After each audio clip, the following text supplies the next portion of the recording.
Hello students, welcome back to my channel that is KM study Adda. बच्चों, आज हम करेंगे remaining part of parallel and intersecting line of class 7। ठीक है, first part में मैंने आपको lines, line segment, rays, angle सब क्लियर किया था। बाकी का पार्ट मैं अब बना रही हूँ। ठीक है, और उसके बाद मैं आपकी एक्सरसाइज क्लियर करूंगी। ठीक है बच्चों, मैं ये आपको क्यों सिखा रही हूँ, क्योंकि अगर आपको ये सब आ गया तो आप एक्सरसाइज बड़ी जल्दी कर सकते हैं।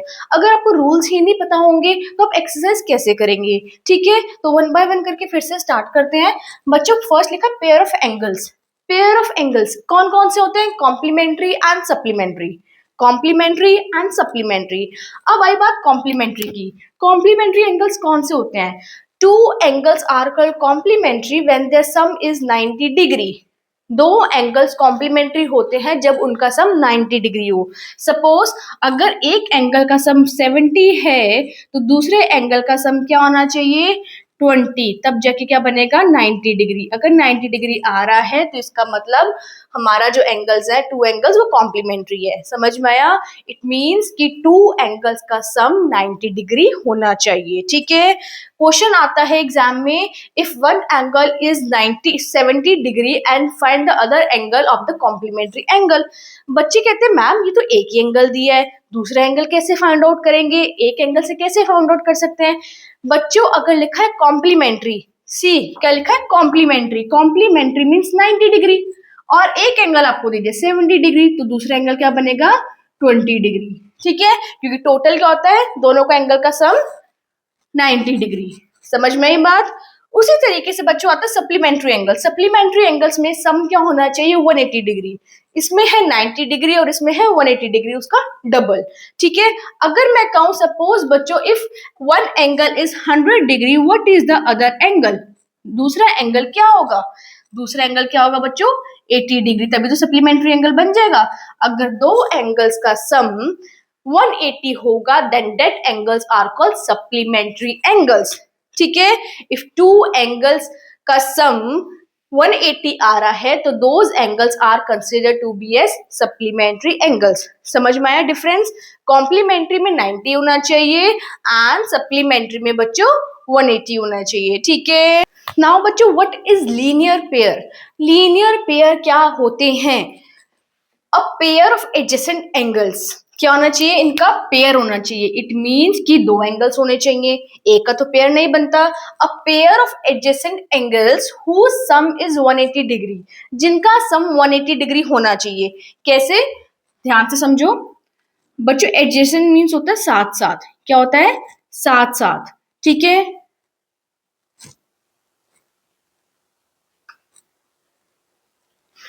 बच्चों देखो क्या लिखा हुआ है? A pair of adjacent angle whose sum is 180 degree.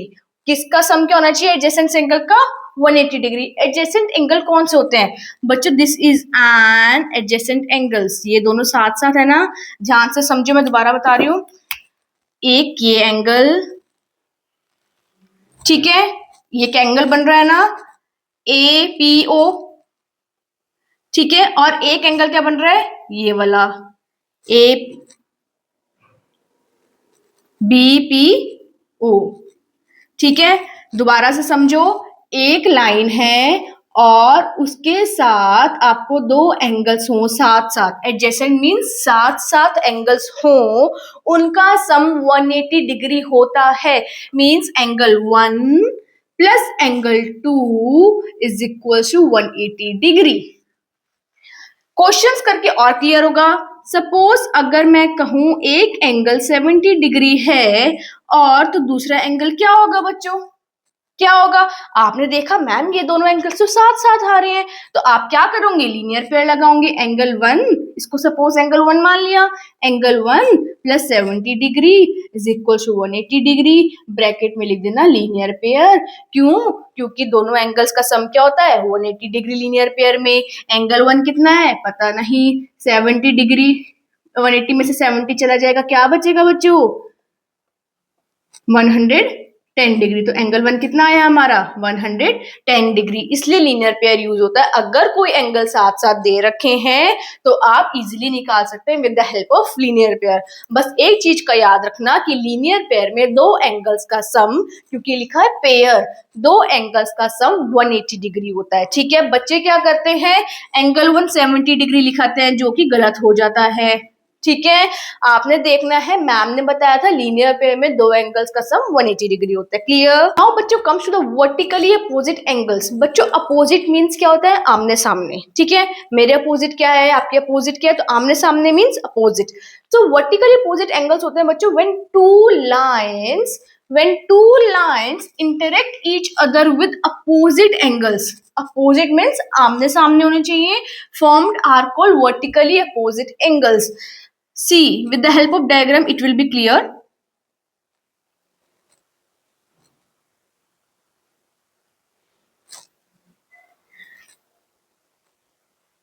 बच्चों देखो, वर्टिकली अपोजिट, अपोजिट क्या होता है, आमने सामने। तो ये एंगल 1 एंगल 2 के इक्वल होगा, एंगल 1 एंगल 2 के इक्वल होगा, एंगल 3 एंगल 4 के इक्वल होगा। एंगल 3 2 के इक्वल नहीं हो सकता बच्चों, क्योंकि 2 + 3 साथ साथ है, तो साथ साथ मैंने आपको क्या बताया था, लीनियर पेयर होते हैं। ठीक है, तो अपोजिट एंगल्स जो होते हैं वर्टिकली मतलब क्रॉस में ये वाला एंगल, तो क्या होते हैं वो vertical opposite angle. So angle 1 is equal to angle 2, that is vertically opposite angles. Angle 3 is equal to angle 4, that is vertically opposite angles. समझ में आ रही है बात। एंगल 3 क्या है हमारा, नेम दो उसको, AOB, एंगल AOB। बच्चों एक बात का और ध्यान रखना, जिस जगह एंगल आ रहा है उसी जगह आपका लेटर आना चाहिए। ठीक है, अब इसमें आप ये नहीं लिख सकते CAO, नहीं। ठीक है, AOC नेमिंग देनी आनी चाहिए। ठीक है, नेक्स्ट में आप क्या लिखूंगी, DOB।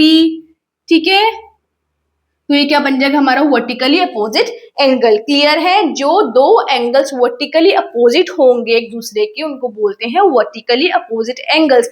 हाँ, इस केस में 180 डिग्री सम नहीं होता, because those angles are opposite to each other, so they are equal, not 180 degree. Clear. Now बच्चों comes to the intersecting lines. Intersecting lines क्या होता है बच्चों, वैसे वर्टिकल अपोजिट में मैंने लाइंस बनाई थी, इंटरसेक्ट करी थी एक दूसरे को, वही इंटरसेक्टिंग लाइंस होती हैं।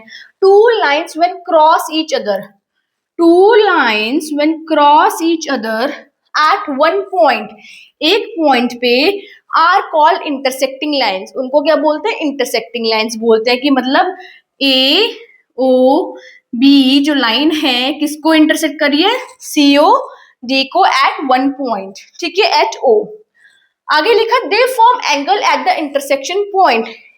एंगल पे क्या बना रही है, वो क्या बना रही है, एंगल बना रही है इंटरसेक्शन पॉइंट पे। मींस उनका पॉइंट क्या है, O।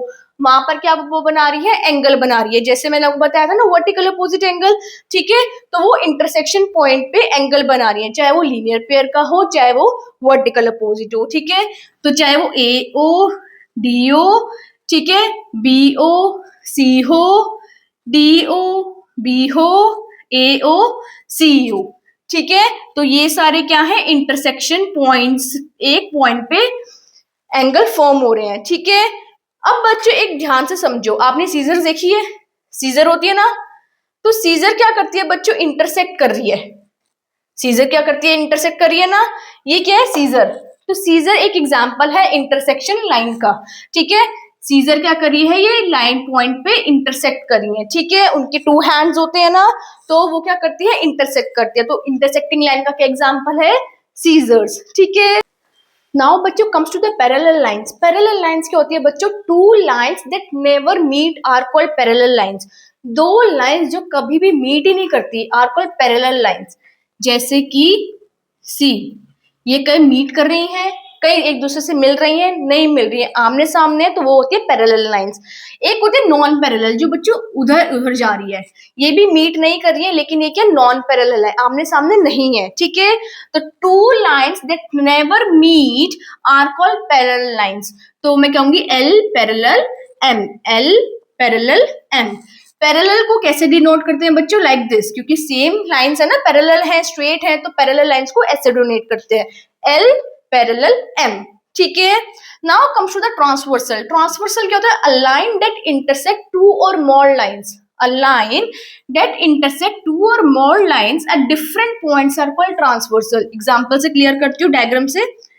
टू लाइन्स है बच्चों, एल पैरेलल एम, उसमें क्या करें, एक लाइन इंटरसेक्ट कर रही है, this is called as transversal.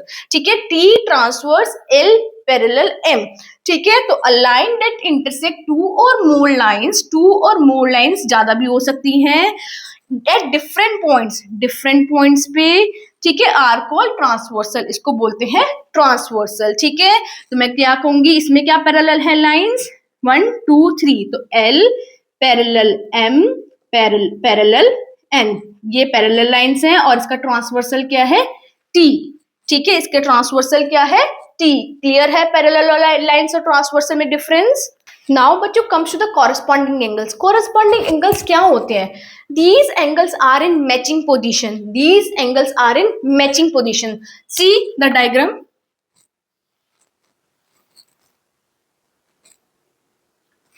Angle 1 is equals to angle 2।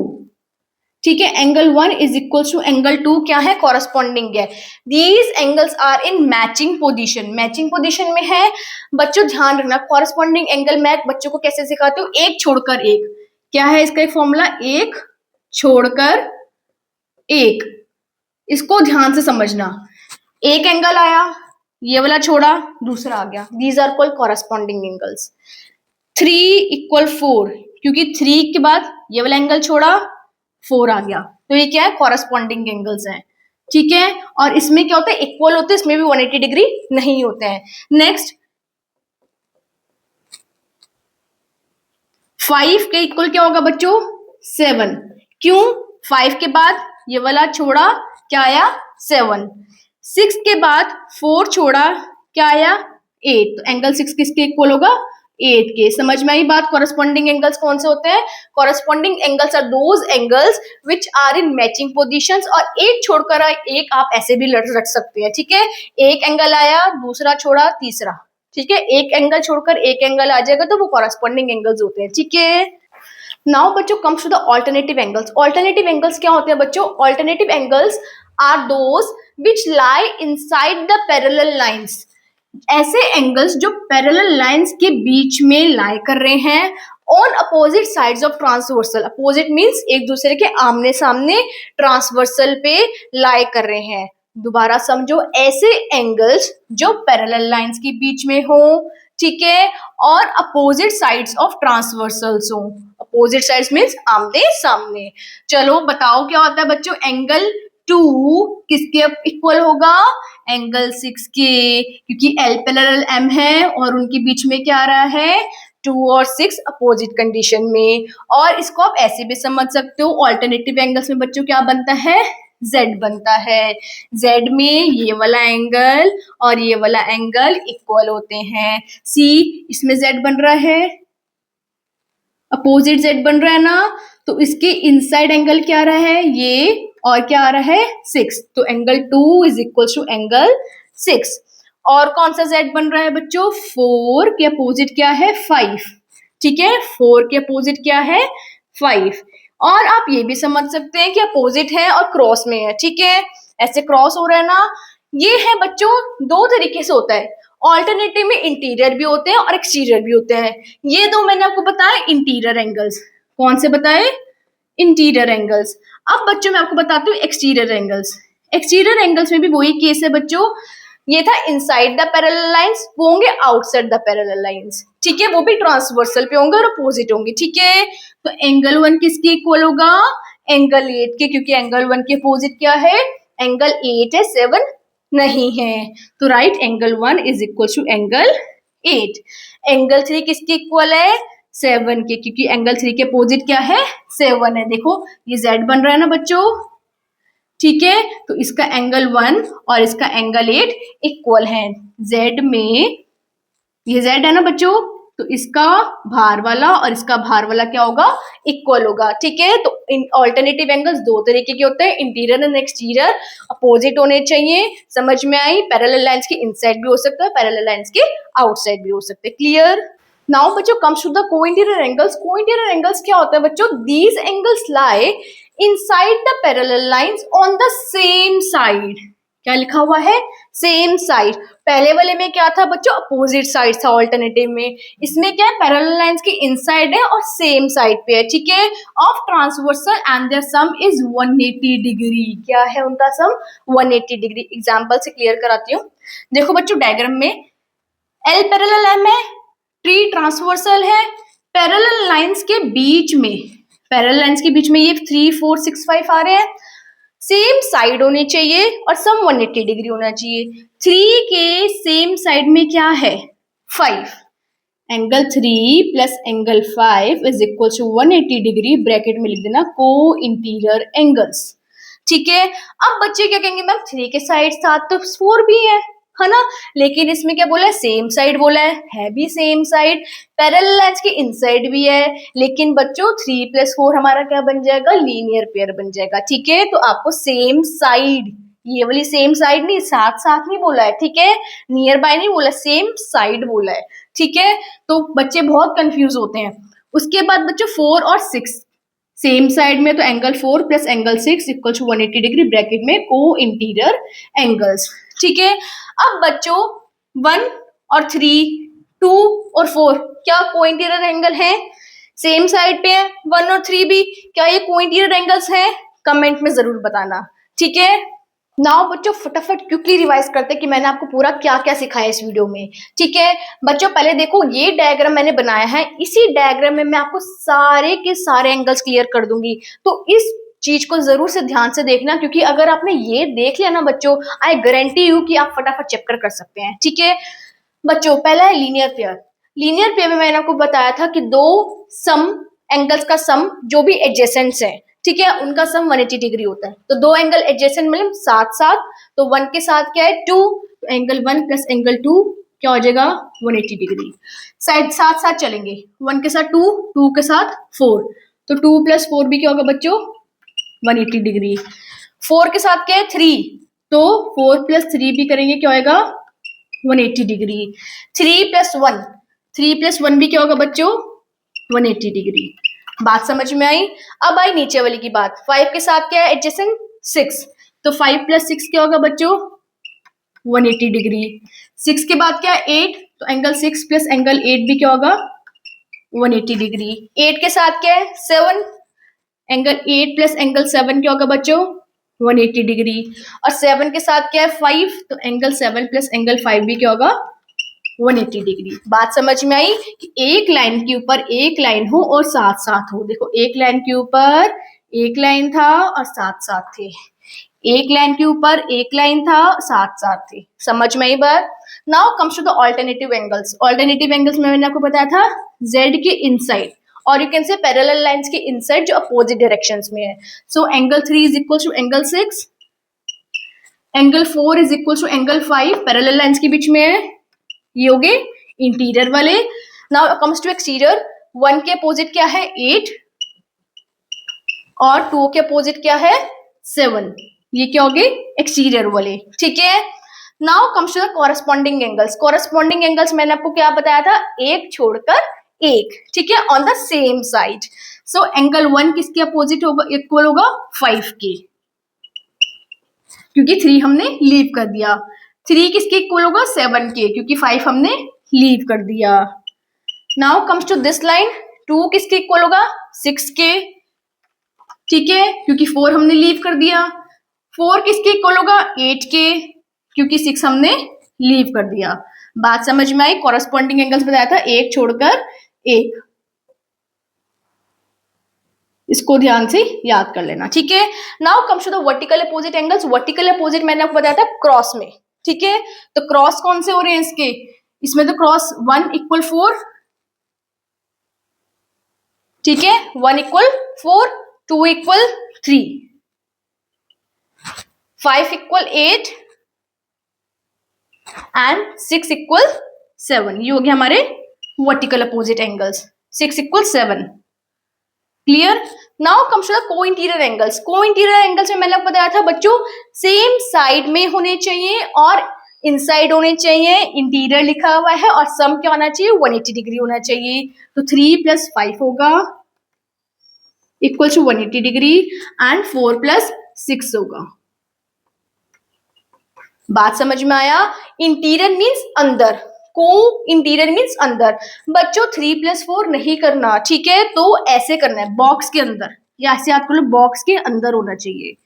या तो इस साइड हो या फिर इस साइड हो, ठीक है. ये बॉक्स के अंदर आ रहा है ना बच्चों, और ये भी बॉक्स के अंदर आ रहा है. तो को इंटीरियर मीन्स साथ साथ, ठीक है. समझ में आया. आई होप आपको ये बहुत अच्छे से समझ में आया होगा. बहुत अच्छे से समझाया. एक ही डायग्राम में मैंने आपको सारे के सारे एंगल्स क्लियर कर दिए, ठीक है.